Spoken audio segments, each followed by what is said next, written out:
In order to put an end to the smuggling activities, a joint team of Assam Rifles and Excise and Narcotics Department of Aizawl recovered methamphetamine tablets worth rupees 49.99 crore in Sakawrtuichhun on Saturday.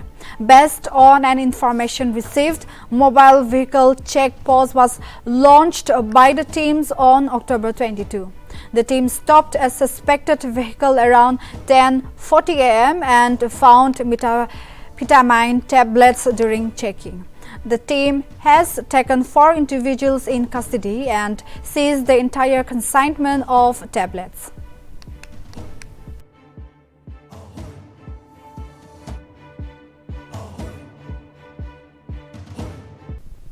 In order to put an end to the smuggling activities, a joint team of Assam Rifles and Excise and Narcotics Department of Aizawl recovered methamphetamine tablets worth rupees 49.99 crore in Sakawrtuichhun on Saturday. Based on an information received, mobile vehicle check post was launched by the teams on October 22. The team stopped a suspected vehicle around 10:40 am and found methamphetamine tablets during checking.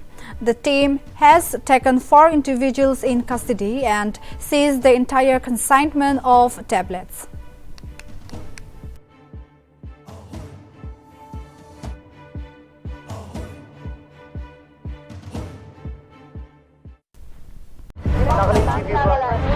Nagaland TV, Sob Manulaga Awas. Watch us live on Geo TV and on your television sets as well. For Dimapur viewers, we are on channel number 994 in Global Chapter, and Kohima and Mokokchung viewers, switch to channel number 138 on Hornbill Digital. For all news and updates, follow us on Facebook, Instagram, YouTube and Twitter.